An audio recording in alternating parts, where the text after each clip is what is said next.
Hello kitties, how are you? Welcome back to my channel.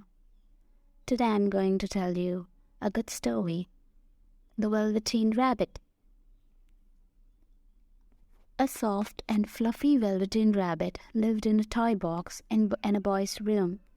Each day the boy opened the toy box and picked up Velveteen Rabbit, and Velveteen Rabbit was happy. Then newer, brighter toys came into the toy box. They had special tricks. Some could move when the boy pushed a button, others bounced high. Velveteen Rabbit has no special tricks or buttons. No wonder the boy had started to choose these other new toys. At night, when the toys were back all in the toy box, the other toys talked with pride about the fine things they could do. Velveteen Rabbit was quiet. There was not much to say. Only one other toy in the toy box was like Velveteen Rabbit. Cowboy Horse was also a soft, fluffy toy, but he was old. Most of his hair was worn away. He had only one eye left. Cowboy Horse said to Velveteen Rabbit, "Soft toys like us are really the lucky ones. We get loved the most. And when soft toys get loved and loved, we can become real." "What is real?" said Velveteen Rabbit. "Being real is the best," said Skin Horse. "You can move when you want to move. When you are real, if you are loved, you can show your love back." One day, Nana, who took care of the boy, flew open the lid of the toy box. He said in a busy tone, "Oh dear, the walking jockey is missing. I must find something else for the boy." In a second, Velveteen Rabbit was plopped down onto the bed with the boy. This began another happy time for Velveteen Rabbit. Each night, the boy would hold Velveteen Rabbit close in his arms. In the morning, the boy would show Velveteen Rabbit how to make rabbit holes under the sheets. If the boy went outside to a picnic or to the park, Velveteen Rabbit would come with him too. After a while, with the hugging and holding, much of Velveteen Rabbit's fur got matted down.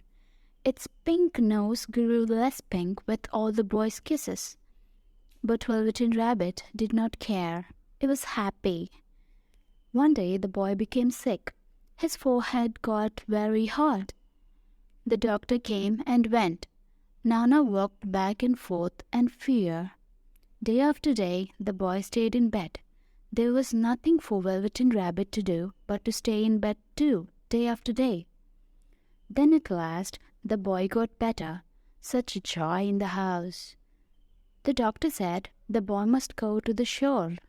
How wonderful, thought the Velveteen Rabbit. Many times the boy had talked happily about the shore and told of its white sands and big blue ocean. "What about this old pony?"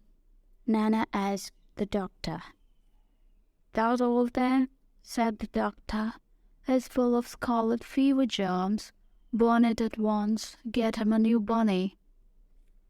So Velveteen Rabbit was thrown into a sack along with the boy's bedsheets and old clothes and a lot of junk.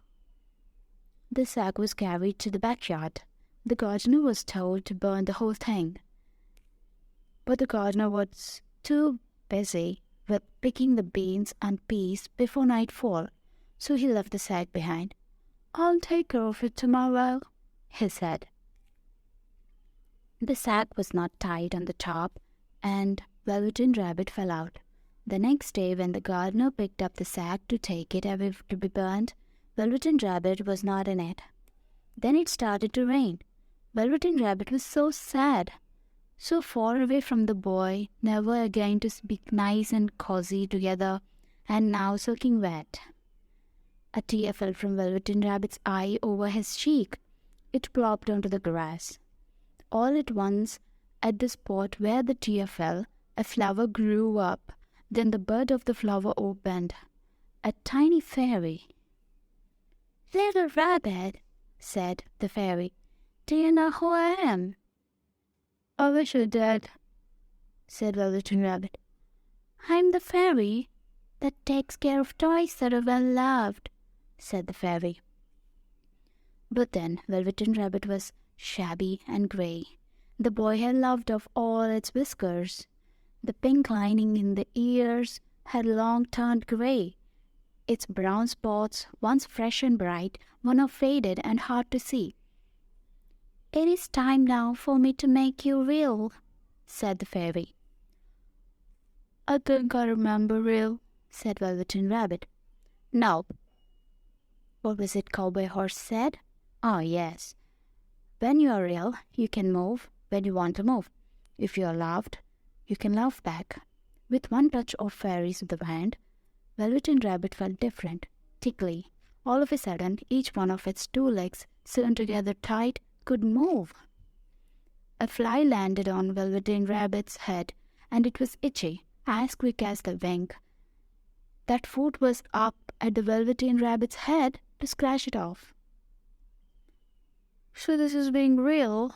I can move when I want to move.